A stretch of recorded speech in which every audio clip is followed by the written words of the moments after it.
വരികളിൽ വിരിയുന്ന ഭാരതം. പ്രിയപ്പെട്ടവരെ, തെളിമയാർന്ന ദേശീയതയാൽ, ത്രിവർണ്ണ പതാകയുടെ ശോഭയാൽ മഹത്തരമാക്കപ്പെട്ട ജനാധിപത്യ രാഷ്ട്രമാണ് നമ്മുടെ ഭാരതം. നിരവധിയായ വൈവിധ്യങ്ങൾക്കിടയിലും നാനാത്വത്തിൽ ഏകത്വം എന്ന ആശയത്തിൽ ഈ രാഷ്ട്രം നിലകൊള്ളുന്നു. ഭാരതത്തിലെ 28 സംസ്ഥാനങ്ങളും അവയുടെ പ്രത്യേകതകൾ ഉൾപ്പെടുത്തിയുള്ള ഒരു സംഗീതയാത്ര ഏവർക്കും പ്രിയപ്പെട്ടതാകും എന്നതിൽ സംശയമില്ല. വരികളിൽ വിരിയുന്ന ഭാരതം എന്ന് പേരിട്ടിരിക്കുന്ന ഈ ഗാനത്തിന്റെ രചനയും സംഗീതവും നിർവഹിച്ചിരിക്കുന്നത് പത്തനംതിട്ട ജില്ലയിലെ Konni Republican vocational higher secondary സ്കൂളിലെ ഹൈസ്കൂൾ വിഭാഗം സോഷ്യൽ സയൻസ് അധ്യാപകനായ ശ്രീ പ്രമോദ് കുമാറാണ്. വിദ്യാർത്ഥികൾക്കും അധ്യാപകർക്കും രക്ഷിതാക്കൾക്കും അറിവിനെ സ്നേഹിക്കുകയും പിന്തുടരുകയും ചെയ്യുന്ന ഏവർക്കുമായി ഈ ഗാനം സമർപ്പിക്കുന്നു.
ശോഭിക്കും ആര്യവേപ്പിൻ നാടേത്, ആന്ധ്ര എന്നൊരു സംസ്ഥാനം, അമരാവതിയോ തലസ്ഥാനം, അമരാവതിയോ തലസ്ഥാനം.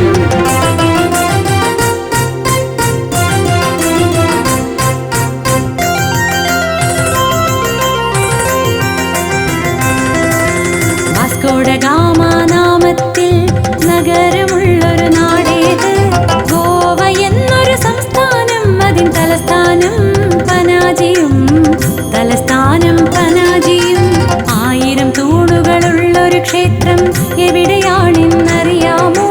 വാറങ്കൽ എന്നൊരു ജില്ല ഇത്, സംസ്ഥാനം എന്നത് തെലങ്കാന, സംസ്ഥാനം എന്നത് തെലങ്കാന.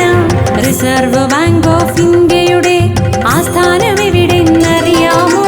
മുംബൈയാണതിനാസ്ഥാനം, അത് മഹാരാഷ്ട്രയിലാണല്ലോ, മഹാരാഷ്ട്രയിലാണല്ലോ. ദക്ഷിണ കോസലം എന്നൊരു പേരിൽ പ്രശസ്തമായൊരു നാടേത്, ഛത്തീസ്ഗഡ് എന്നൊരു സംസ്ഥാനം, അതിൽ കൊറിയ എന്നൊരു ജില്ലയും, കൊറിയ എന്നൊരു ജില്ലയും.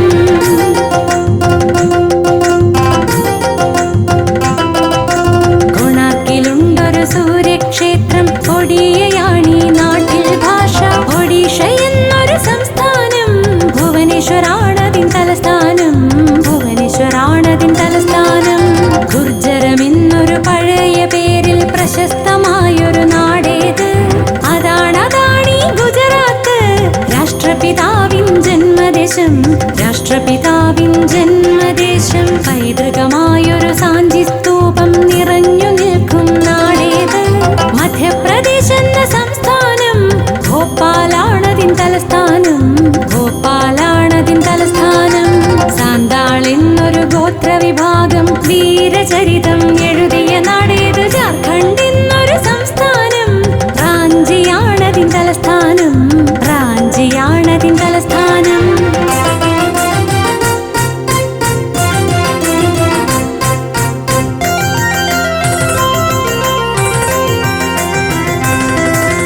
വംഗദേശം എന്നൊരു പേരിൽ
മുസിൻറാമും ചിറാപുഞ്ചിയും ഏതു നാട്ടിലെന്നറിയാമോ?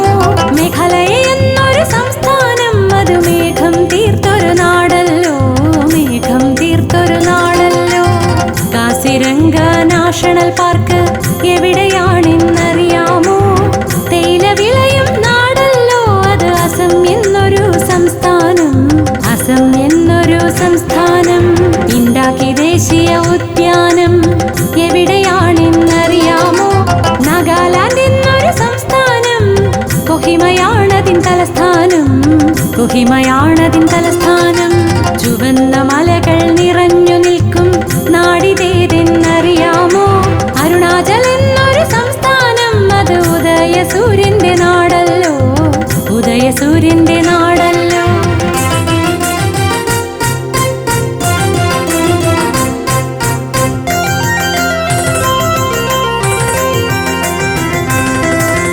കാഞ്ചൻജംഗ കൊടുമുടിയാൽ പ്രൗഢമായൊരു നാടേത്? സിക്കിം എന്നൊരു സംസ്ഥാനം, ഗാങ്ടോക്ക് എന്നത് തലസ്ഥാനം, ഗാങ്ടോക്ക് എന്നത് തലസ്ഥാനം. മൈഥിലി ഭാഷ സംസാരിക്കും ജനത എവിടെന്നറിയാമോ? ബീഹാർ എന്നൊരു സംസ്ഥാനം, പാറ്റ്ന എന്നത് തലസ്ഥാനം, പാറ്റ്ന എന്നത് തലസ്ഥാനം. അലിഗഡ് മുസ്ലിം യൂണിവേഴ്സിറ്റി സ്ഥാപിതമായ നാടേത്? ഉത്തർപ്രദേശ് എന്ന സംസ്ഥാനം, ലക്നൗ എന്നത് തലസ്ഥാനം, ലക്നൗ എന്നത് തലസ്ഥാനം. പഞ്ചായത്തി രാജ് നടപ്പിലാക്കിയ ആദ്യ സംസ്ഥാനം ഏതാണ്? രാജസ്ഥാൻ എന്നൊരു സംസ്ഥാനം, ജയ്പൂർ എന്നത് തലസ്ഥാനം, ജയ്പൂർ എന്നത് തലസ്ഥാനം.